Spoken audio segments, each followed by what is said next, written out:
Mon rôle dans Plan rapproché, c'est vraiment la réalisation d'un genre d'entrevue comme ça, qu'on veut que ça soit proche de l'acteur studio, si on veut.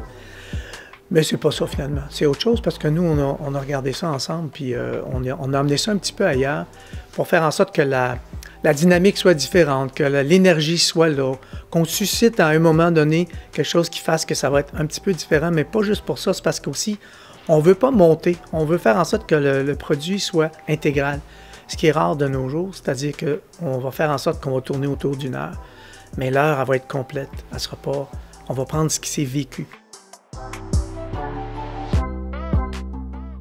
Alors, le défi avec cette caméra, pour moi en tout cas, il est toujours évident de penser que quand on fait un découpage, il ne faut pas que ça paraisse. Un découpage doit être fait pour qu'on ne sente presque pas qu'on est en train d'avoir 7 caméras qui vont nous faire des pétarades. C'est une question de dire que couper au bon moment, couper au bon instant, dans le dialogue, dans l'émotion qui est en train d'être émise par l'invité, et dans la réaction de Bernard, dans ce cas-ci, qui jase avec l'invité. Donc, c'est d'aller chercher ces bons moments-là, tout en étant capable de bien accepter et pas déranger le monde qui regarde ça. Ça, c'est mon défi à moi.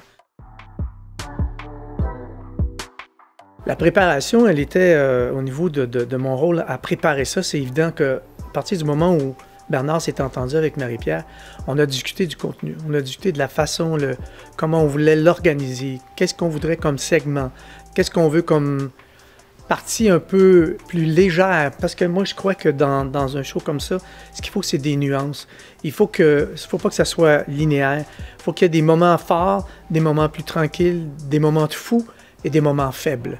À partir de là où on a cette composante-là, on a une dynamique pareil comme si j'allais au restaurant avec quelqu'un et que je jasais. Il faut qu'il y ait une dynamique dans une rencontre. Il ne faut pas que ça soit...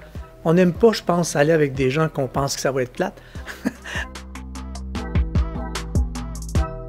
Oh my God! Il y a des gens que j'aime beaucoup, mais moi, c'est parce que musicien, je suis un musicien. Alors, la personne que je trouverais intéressante à interviewer, comme rêve, moi, ça serait Sting. Je trouve que c'est un excellent musicien et j'ai l'impression qu'il y aurait quelque chose à nous dire parce que je le suis, c'est un idole pour moi et je sais qu'il y a des choses à nous raconter. Je pense que ça pourrait être intéressant.